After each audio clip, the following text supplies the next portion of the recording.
आज़ाद digital से मैं हूं आपके साथ ज़ाहिर महमूद। नाजरीन, PIA की निजकारी क्या हुकूमत के लिए मुनाफा बख्श साबित होगी या नहीं, इस बात को लेकर बहुत ज़्यादा मुबाहिस जारी हैं और भांत भांत की बोलियां सुनने को मिल रही हैं कि 135 अरब रुपए में कौमी एयरलाइन को जो निजकारी उसकी जो कर दी गई है, तो उससे हुकूमत को तो महज 10 अरब रुपए मिलेंगे। तो जो इतने 18 के 20 जहाज़ हैं PIA के पास, इतना बड़ा अमला है और उसके होटल्स हैं अमेरिका में, पेरिस में, फ्रांस में, और उसके जितने एसेट्स हैं, तो 125 अरब तो आरफ हबीब साहब खुद ही जो है वो इन्वेस्ट करेंगे अपनी ही एयरलाइन की तरक्की के लिए। तो इससे हुकूमत को क्या हासिल हुआ और आया ये जो निजकारी का अमल हुआ ये मुनासिब है या नहीं है, इस हवाले से गुफ्तगू करने के लिए हमारे साथ जो है वो एक बड़ी चार्टर्ड अकाउंटेंट फर्म जो है उसमें काम करने वाले चौधरी अली अब्बास साहब मौजूद हैं। कालम निगार हैं, तज्ज़ियाकार हैं और निजकारी के हवाले से काफ़ी मुबाहिस जो हैं वो ये आजकल सोशल मीडिया पर करते हुए नज़र आ रहे हैं। तो मैंने सोचा कि इनको हम बुलाते हैं और अपने नाजरीन से एक मुकालमा करते हैं कि क्या PIA की जो निजकारी है वो किस तरह जो है वो मुनाफा बख्श साबित हो सकती है और आया ये वाकई ठीक अमल हुआ है या इसमें कुछ गड़बड़ भी है। अली अब्बास साहब, कैसे हैं आप? खैरियत से हैं? शुक्र अल्हम्दुलिल्लाह। थैंक यू सो मच आपके वक्त का। और हम शुरू करते हैं अपना जो प्रोग्राम है कि PIA की जो निजकारी है इसको लेके बड़े मसाइल का सामना इसलिए सामने आ रहा है कि जो अवामुन नास हैं वो ये कह रहे हैं जी कि ये तो हुकूमत ने बड़ा घाटे का सौदा किया है, उनको तो 135 अरब में से 10 अरब रुपए मिलेंगे और फिर सारा अमला, जहाज़ और वो जो असासे हैं वो उन्होंने तो बड़े सस्ते में बेच दिए। आपकी क्या राय है? देखें, मैं तो स्टूडेंट हूँ इस इकोनॉमिक्स का। किसी भी इकोनॉमिस्ट से आप पूछें या वैसे पूरी दुनिया में देखें तो गवर्नमेंट का काम बिजनेस करना नहीं है। गवर्नमेंट का काम पॉलिसी बनाना है, पॉलिसी इंप्लीमेंट करना है। गवर्नमेंट की अच्छी पॉलिसी हो, गवर्नमेंट टैक्स से इतना रेवेन्यू इकट्ठा कर लेती है कोई बिजनेस शायद उसे ना दे सके। तो PIA तो एक कह लें कि सफेद हाथी बन गया हुआ था। अच्छा, गवर्नमेंट के पास से जो है वो अरबों रुपए जा रहे थे। अब अगर गवर्नमेंट की पॉलिसीज अच्छी होंगी तो गवर्नमेंट टैक्स के जरिए अच्छा खासा रेवेन्यू इकट्ठा कर लेगी PIA से ऑब्वियसली। फिर आप माजी में देखें, PIA दुनिया की एक बड़ी एयरलाइन थी। हमारे चकवाल से तलगांग से एयर मार्शल नूर खान टमन जब इसके MD थे तो इसका शुमार दुनिया की बेहतरीन एयरलाइंस में होता था। आप ये देखें कि एमिरेट्स एयरलाइन को खड़ा करने वाली PIA है। अच्छा, तो ये एयर मार्शल नूर खान के दौर में सारे काम हुए थे और उनकी पॉलिसीज थी। बट प्रॉब्लम ये है कि जब इदारा कामयाब हो जाता है ना, तो फिर अब एक इदारा रेवेन्यू जनरेट कर रहा है, प्रॉफिट जनरेट कर रहा है, अब सबकी नज़र उस पर होती है कि चलो यार प्रॉफिट तो आ रहा है, कहीं ना कहीं अपने लोगों को अकोमोडेट करते हैं, उनको यहाँ पे एडजस्ट करते हैं। ओवर हायरिंग कर ली गई, बहुत ज्यादा बर्डन आ गया, एम्प्लॉइज इतने जरूरत नहीं थे जितने रख लिए गए, जरूरत से काफी ज्यादा। सियासी भर्ती हुई ऑब्वियसली। किसने की? सियासी जमातों ने की। अच्छा, जो भी सियासी जमात आई उन्होंने अपने बंदे। फिर नेक्स्ट ये है कि जो यूनियंस हैं, अब हर सियासी जमात की कोशिश होती है कि जी हमारी यूनियन हर इदारे में स्ट्रांग हो। तो PIA में भी ऑब्वियसली यूनियंस थी डिफरेंट पॉलिटिकल पार्टीज की। पॉलिटिकल पार्टीज की जब यूनियंस आ गई तो फिर उनकी कोशिश होती थी कि हमारी यूनियन के बंदे जो है वो अच्छी पोस्टिंग उनको मिले और अच्छा उनको। तो इस तरह ये कामयाब इदारा जो है ना वो बुरी तरह नाकाम होकर रह गया, नुकसान में जा रहा था गवर्नमेंट ऑफ पाकिस्तान को। अब तो ये कह लें कि वो गले की हड्डी बना हुआ था। ठीक है, आपने टैक्स रेवेन्यू की बात की है कि टैक्स रेवेन्यू यहाँ से जनरेट होगा, तो क्या PIA पहले जो है जितना भी उसकी अर्निंग तो होती थी, मुनाफा भी चलो कभी ना कभी तो आता ही होगा, तो क्या वो पहले हुकूमत को टैक्स नहीं देती थी? कोई भी इदारा मुनाफा कमाता है तो हुकूमत को टैक्स तो देता है, चाहे वो गवर्नमेंट का हो। वो टैक्स उन्होंने FBR को देना है या जो भी टैक्स की रेलेवेंट बॉडीज है उन्होंने कलेक्ट करना है। टैक्स डिपार्टमेंट का काम टैक्स कलेक्ट करना है, ये नहीं है कि चाहे गवर्नमेंट है प्राइवेट है, उन्होंने तो हर इदारे से टैक्स लेना है। तो वो तो टैक्स तो लेते थे, अब वो नुकसान में है तो FBR को टैक्स नहीं दे रहे थे। दूसरा गवर्नमेंट पे बर्डन था, गवर्नमेंट को अपनी कह लेंगे जेब में से वो नुकसान पूरा करना पड़ता था। तो ये बहुत अच्छा फैसला हो गया कि उसको प्राइवेटाइज कर दिया गया। पूरी दुनिया में ना कुछ सेक्टर्स गवर्नमेंट के पास होते हैं और कुछ प्राइवेटाइज होते हैं। बदकिस्मती से पाकिस्तान में जो गवर्नमेंट के पास होने चाहिए वो प्राइवेटाइज हैं। और जो एजुकेशन गवर्नमेंट के पास है, बट गवर्नमेंट स्कूल्स की, गवर्नमेंट कॉलेजेस की, यूनिवर्सिटीज की आप एजुकेशन का मेयार देख लें और प्राइवेट सेक्टर में देख लें। ठीक है, स्कूल्स, गवर्नमेंट स्कूल में जहाँ हजारों, आज मैं देख रहा था कि एक स्कूल प्राइमरी स्कूल था, उसकी 600-700 तादाद हुआ करती थी, बड़ा तारीखी स्कूल, और अब उसकी टोटल स्ट्रेंथ 80 आ गई है, बिलो 100। तो गवर्नमेंट को जहाँ फोकस करना चाहिए, मेरे ख्याल में गवर्नमेंट को उधर देखना चाहिए। एजुकेशन हर बंदे की जो ना वो बुनियादी जरूरत है, हर शहरी का हक है, आईनी हक है। हेल्थ है, हेल्थ में आप देख लें तो प्राइवेट सेक्टर में पाकिस्तान में वो बड़ा अच्छा, इवन अल्लाह ना करे आप में से या मेरे में हम में से या कोई भी फैमिली मेंबर बीमार हो, तुम्हारी पहली कोशिश होगी किसी प्राइवेट हॉस्पिटल में लेके जाएं। जो लोग अफोर्ड कर सकते हैं वो तो लेके जा रहे हैं, लेकिन एक आम शहरी का भी तो ये हक है कि उसे अच्छी बेहतर जो है ना वो तिबी सहूलियात मिले। तो गवर्नमेंट उधर फोकस नहीं कर रही। ट्रेन गवर्नमेंट के पास होती है पूरी दुनिया में, रेलवेज को गवर्नमेंट देख रही होती है। पाकिस्तान में रेलवेज का भी बुरा हाल था, लेकिन अब अल्हम्दुलिल्लाह खबरें आती हैं कि अच्छा है, काफी अच्छा, रेलवेज को ये कभी भी निजकारी इसकी नहीं की जा सकेगी क्योंकि ये स्ट्रेटेजिक इंपॉर्टेंस की हामिल है। ऐसे ही बिल्कुल। तो मेरा नहीं ख्याल कि ये इदारा तो कभी भी निजकारी की तरफ जाएगा, क्योंकि बहुत सारे लोग तो ये भी कह रहे हैं कि रेलवेज भी अब जो है वो प्राइवेट होने जा रही है। मैं भी उसका कुछ वो जो है ना शेयर प्राइवेट सेक्टर को दे दें, बट उसका बनता नहीं है। अच्छा, अब ये देखिए कि ये जब बोली का अमल हो रहा था, बिडिंग हो रही थी पीएए की, तो हमने वो सारा लाइव प्रोसेस देखा। कोई शुरू हुआ 100 अरब रुपए जो है उन्होंने रखी थी, लाइन मुकर्रर की वो थी, मिनिमम, और 135 तक वो गया है। लेकिन 600 अरब से जायद तो खसारा है जो हुकूमत ने कहा है कि जी हम ये बोझ खुद उठाएंगे। जी बिल्कुल ऐसे ही है। 10 अरब जो है वो हुकूमत को मिलेगा, तो वो भी 600 अरब से जायद ही रहेगा। मतलब अब 647 या 697 अरब अगर तो उसमें से 10 अरब निकालने से तो हुकूमत को खास फर्क नहीं पड़ना। तो वो 600 अरब से जो जायद रुपया है वो भी तो हमारा ही टैक्स जो है उसको पे किया जाएगा। बिल्कुल ऐसे ही है। तो फिर हुकूमत को क्या हासिल होगा पीआईए से, जिसके लिए उन्होंने इसको औने पौने दामों में बेच दिए? जो हुकूमत हर साल खसारा बर्दाश्त कर रही है वो नहीं देना पड़ेगा। आरफ हबीब कंजोर्शियम एक बड़ा ग्रुप है। अब आप इसमें देखें तो वो सिटी स्कूल भी है, आरफ हबीब भी है, आप सुनने में आ रहा है कि फातिमा फर्टिलाइजर तो है ही, फौजी फर्टिलाइजर का भी सुनने का फर्टिलाइजर भी सुनने का कंफर्म नहीं है फौजी फर्टिलाइजर का अभी सुनने में आ रहा है। बिल्कुल, अभी तो जाहिर है वो क्या असर आई है, किसी हद तक ये आगे होता है नहीं होता। फौजी फर्टिलाइजर नहीं भी आता, फातिमा फर्टिलाइजर, आरफ हबीब, सिटी स्कूल, ये बड़े ग्रुप्स हैं। तो ये आप किसी भी वो बिजनेस में इन्वेस्ट करेंगे तो इनका वो घाटे में तो नहीं जाने देंगे। इनका पर्पस तो प्रॉफिट ही होगा। जब प्रॉफिट में जाएगा तो उस प्रॉफिट से वो गवर्नमेंट को टैक्स देंगे। वो पीआईए जो गवर्नमेंट को अपने पास से पे करना पड़ता था जिस पीआईए को चलाने के लिए, कल कला उसका वो टैक्स ले रहे होंगे उससे। लेकिन एक बात फिर भी समझ नहीं आती कि 135 अरब रुपए में पूरी एयरलाइन बेच दी गई, जिसमें कोई 18-20 जहाज भी थे, जिसमें और असासाजात भी थे जिनके बारे में अभी जो है वो उन्होंने कंफर्म किया है कि जो वो रोजवेलेट होटल था या सब्सक्राइब होटल था अमेरिका में या कोई पेरिस होटल था, वो नहीं बेचे गए, वो इसमें शामिल नहीं है। तो 10 अरब हुकूमत के पास चले गए, 125 अरब आरफ हबीब साहब ही पीआईए में इन्वेस्ट करेंगे।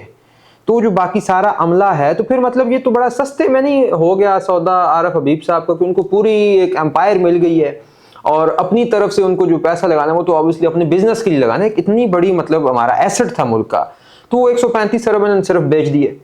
वो एम्पायर है नहीं, एम्पायर हुआ करती थी। अच्छा, अब पहले भी बताया कि वो गवर्नमेंट के गले की हड्डी थी जो नुकसान में जा रही थी।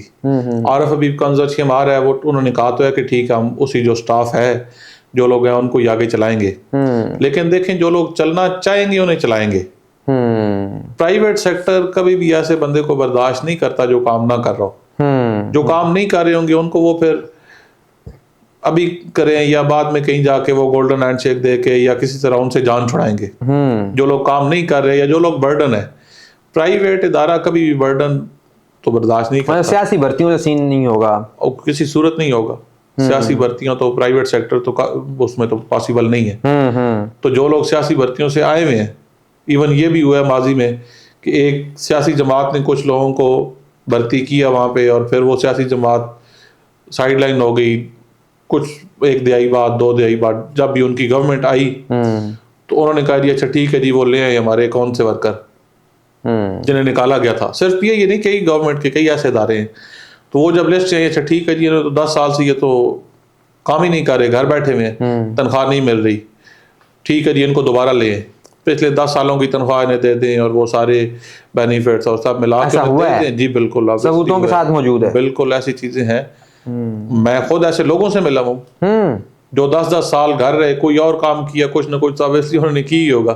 8-10 साल 12 साल बाद दोबारा आए और वहां से ही उनकी सैलरी स्टार्ट हो गई और पिछला भी उन्हें मिल गया। गोल्डन हैंडशेक टाइप उनको हो गया, हालांकि जी जाहिर है वो जो उनकी सैलरी 8-10 साल उन्होंने काम नहीं किया वो भी उनको मिल गई। तो ऐसी एग्जांपल्स भी हैं। अब ऐसे लोग जो आ गए थे, अगर वो आज काम कर रहे हैं, आरफ हबीब कंसोर्शियम को वो कुछ कमा के दे रहे हैं, फिर तो वो रहेंगे। अगर वो उनके लिए बर्डन है तो फिर वो ऑब्वियसली उन्हें घर जाना पड़ेगा। अच्छा, अब अक्सर एक सादा सा सवाल है ना कि PIA की निजकारी जो है वो मुनाफा बख्श कैसे साबित होगी। हमने इस पर काफ़ी गुफ्तगू कर ली है कि अव्वल तो सियासी भर्तियों वाला जो बर्डन है वो कम होगा, जिससे जो बहुत ज़्यादा पैसा अमले को तनख्वाहों की सूरत में या पेंशन की सूरत में देना पड़ता था वो ख़त्म हो जाएगा। लेकिन इसके अलावा और आपको क्या लगता है कि आरफ हबीब कंसोर्शियम के आने से क्या इम्प्रूवमेंट्स आएंगी PIA में कि वो मुनाफे की तरफ जो है वो जाएगी, और क्या क्या हो सकता है? ये एक तो सियासी भर्तियों वाला तो हो गया कि बर्डन कम हो गया, उसके अलावा भी तो बहुत सारी टेक्निकल चीज़ें हैं। सर्विस बेहतर करेंगे। सर्विस बेहतर करने के बाद जो मराहत थी गवर्नमेंट सेक्टर में, MNAs MPAs को जो या किसी भी फ्री टिकट्स थी या फ्री ट्रैवल थी वो खत्म होगी। ठीक है, PIA को तो उसके पैसे जाएंगे। ठीक है, अगर कोई फ्री जा भी रहा है तो उसका इदारा उसको PIA को तो ऑब्वियसली पे करेगा। मतलब PIA को तो और सर्विस के मेयार को यकीनन ये बहुत बेहतर बनाएंगे। एक बड़ी एयरलाइन है, 18 इसमें जहाज हैं। ठीक है, तो सर्विस के मेयार को तो ये बेहतर बनाएंगे और यकीनन ये दुनिया की बड़ी एयरलाइंस में दोबारा वो तो कह रहे थे ना आरफ हबीब साहब कि 38 जहाज हम पहली खेप में बनाने की कोशिश करेंगे, 65 तक लेके जाएंगे। बिल्कुल। अच्छा, कोई ऐसी मिसाल हो ऑलरेडी आलमी सतह पर कि जिसमें कोई इस तरह का कौमी इदारा या कौमी एयरलाइन जो है वो प्राइवेटाइज की गई हो, तो उससे जो जिस तरह के खदशात आजकल हमारे अवाम को हैं कि नुकसान पहुंचेगा या वो एक हमारा जो वक़ार है वो ख़राब होगा या वो जो इदारा है वो काम नहीं कर पाएगा, तो ऐसी कोई मिसाल है कि कौमी इदारे को प्राइवेटाइज किया गया और वो मुनाफा बख्श हुआ? टाटा एयरलाइन की एग्जांपल है। हम बाहर ना जाए, अगर पाकिस्तान में भी देखें तो सारे बैंक नेशनलाइज हो गए थे भुट्टो साहब के दौर में। अगर वो बैंक नेशनलाइज ही रहते तो आज उनकी सर्विस का मेयार क्या होना था, या वो उनका प्रॉफिट में तो उन्होंने नहीं होना था ऑब्वियसली। बट आज वो सारे बैंक, काफी सारे बैंक प्राइवेटाइज जब हुए, आज वो गवर्नमेंट की उसमें ओनरशिप में तो नहीं है। जबकि उनकी सर्विसेज देखें, जब वो प्राइवेटाइज हुए तो देखें प्राइवेट सेक्टर तो उन्होंने तो उसको मुनाफे में लेके जाना है। सर्विस के मेयार को वो बहुत ज्यादा बेहतर बनाते हैं। मुकाबला होता है ना उनका। ठीक है, कंपटीशन होता है। आज PIA है और एयरलाइंस भी हैं, तो कंपटीशन होगा जब, तो वो तो फिर सर्विस बेहतर से बेहतर देंगे। तो मेरे ख्याल में तो ये बहुत अच्छा फैसला है गवर्नमेंट का और आवाम के लिए ये मुनाफा बख्श, मतलब फायदा मंद है। अच्छा, तो क्या आवाम के लिए क्या मुनाफा, क्या टिकट सस्ती होंगी या कोई फ़र्क पड़ेगा? पहले तो हम PIA में जब भी सफ़र करते थे कलमा तैयबा का विर्द करके ही करते थे, तो अब क्या बेहतरी आ सकती है आवाम के लिए? कलमा तैयबा का विर्द करना चाहिए किसी भी एयरलाइन में सफ़र से पहले। आप आवाम में होते हैं, कोई पता नहीं आप नीचे आएंगे नहीं आएंगे, वो तो अच्छी बात है। लेकिन ये है कि पहले ये था कि आप पैसे दे के आपको सर्विस नहीं मिलती थी। आप जितने पैसे देंगे उतनी सर्विस आपको मिलेगी। ये बहुत बड़ी बेहतरी आएगी कि आप पैसे दे के जो चीज दिखाई जा रही है वो चीज मिलेगी। ठीक है, तो ये बहुत बड़ा आवाम को तो ऑब्वियसली इसमें फायदा। टिकट सस्ती होंगी, आपको क्या लगता है? देखें, सस्ती हो या ना हो, ये तो फिर डिमांड एंड सप्लाई का वो फैक्टर आ जाता है कि डिमांड क्या है, सप्लाई क्या है, और बाकी एयरलाइंस भी तो हैं। ठीक है, सस्ती वो इस सूरत में होंगी कि अगर बाकी एयरलाइन सस्ती कर देती हैं तो PIA को भी सस्ती करनी पड़ेगी। ठीक है, लेकिन अब देखें 3 4 5 एयरलाइंस पैरेलल चल रही हैं। एक की टिकट सस्ती होगी, एक की महंगी होगी, तो महंगी में लोग क्यों जा रहे हैं? Obviously service. अच्छा, तो ये जो फ्लाइट कैंसिल हो जाती थी PIA की, या डिले हो जाती थी, या अमला जो है वो हड़तालें कर देता था, या हमने ये भी केसेस सुने जी कि PIA का अमला जो है वो बाहरी मुल्क किसी गया है तो वहीं से खिसक गया। तो आपको क्या लगता है कि ये जो अब नया एक सेटअप आया, नई एक यूँ समझें कि उनकी एक ऑर्गेनाइजेशन बन गई है ना, नई ही बनी है, तो क्या ये इन मसाइल में भी कमी वाक़ई होएगी? किस तरह होएगी? कह सकते हो हमारी फुटबॉल टीम भी गई थी, पूरी टीम स्लिप हो गई थी। तो उसे आप अगर जिसने बाहर जाके स्लिप होना है वो इतनी आसानी से रोक तो नहीं सकते। बट ये है कि वो तो चले एक अलग बहस है कि होगा नहीं होगा। मेरे ख्याल में ऐसा आरफ हबीब कंसोर्शियम तो नहीं होने देगा। फ्लाइट डिले स्मोक या मौसमी हालात की वजह से तो डिले हो सकती है, वो तो कोई भी फ्लाइट हो सकती है, लेकिन वैसे हमले की हड़ताल हो जाना, ये वो हड़ताल प्राइवेट सेक्टर बर्दाश्त नहीं करता। हड़ताल से गवर्नमेंट तो नुकसान होता था, गवर्नमेंट तो बर्दाश्त करती थी क्योंकि अवाम हड़ताल कर रही थी। ज़ाहिर है जो भी PIA के एम्प्लॉइज थे वो अवाम, अब फिर जब उनको तनख्वाहें पूरी मिलेंगी वक्त पे तो वो हड़ताल क्यों करेंगे? हड़ताल क्यों करेंगे? ये उनको तनख्वाहें मिल रही हैं, काम वो कर रहे हैं। हड़ताल तो इसलिए होती है काम नहीं करना और तनख्वाह लेनी है। पहले ये भी हमने सुना ना मसाइल में कि जो PIA का आयल देने वाली कंपनियां थी, तो चूंकि उनके वाजबात क्लियर नहीं होते थे, तो जब फ्लाइट उड़ने लगती तो पता चलता था ये कि वो कंपनी खिसक गई है। जी ऐसे तो ऐसे मसाइल भी PIA ने देखे, तो अब उम्मीद है कि ये सारे मामलात हैं। यकीनन अब तो वो ऐसे एग्रीमेंट्स करेंगे ऑयल कंपनीज के साथ, में भी कुछ एडवांस पेमेंट कर दें या जिस तरह। तो ये सारे जो अब 125 अरब जिन्होंने PIA में लगाने हैं, तो ये 125 अरब जो हैं ये इन्हीं डील्स के ऊपर लगेंगे या जहाज़ों की सर्विसेज बेहतर बनाने पे लगेंगे या अमले की तरबियत पे लगेंगे, कहाँ लगेंगे? देखिए ये तो उनका जो रिसर्च एंड डेवलपमेंट डिपार्टमेंट है वो बेहतर बता सकते हैं। ऑब्वियसली उन्होंने अनाउंस किया है कि 20 जहाज उन्होंने शामिल करने हैं, तो उसके लिए भी अच्छी खासी अमाउंट चाहिए। वो कुछ जो जहाज ऑलरेडी चल रहे हैं उनमें भी कुछ ना कुछ बेहतरी लाएंगे। वो मजीद सर्विस में कैसे बेहतरी लानी है, कैसे चीज़ों को बेहतर करना है, वो सारा उसमें देखेंगे। चलिए जी, thank you so very much Ali Abbas Sahab, Chaudhary Ali Abbas साहब, बहुत शुक्रिया आपके कीमती वक्त का। तो नाजरीन, हमने आज की गुफ्तगू का हासिल यही निकाला है कि PIA की जो निजकारी हुई है, तो ऑब्वियसली जब एक प्राइवेट सेक्टर आके उसमें इन्वेस्टमेंट्स करेगा तो अपने जो उसके मफादात हैं उनको सिक्योर करने के लिए वो हर जो है ना वो हालत में उसको कोशिश करेगा कि वो अचीव हों जो उनके टारगेट्स हैं, और वो सहूलियात भी मुहैया की जाएंगी जो ऑब्वियसली एक नेशनलाइज्ड इदारे में बाज़ वजूहात की बुनियाद पर या वाजबात की अदम अदायगी की बुनियाद पर नहीं हो पाती थी। तो इससे हमें ये उम्मीद है कि आरफ हबीब कंसोर्शियम जिस तरह उन्होंने इसको ख़रीदा है PIA को, तो बहुत जल्द बहुत कम अरसे में वो PIA को एक बड़ी एयरलाइन जो उसका पहले एक रुतबा था उसको बहाल करने में कामयाब होगी और आवाम के लिए जो बेहतरीन सर्विसेज हैं वो प्रोवाइड करने में भी कामयाब हो सकेगी। आपकी इस हवाले से क्या राय है या आपको इस हवाले से क्या तहफ़्फ़ुज़ात हैं, उनका इज़हार आप कमेंट बॉक्स में कर सकते हैं। और हमें दीजिए इजाज़त, खुदा हाफिज़।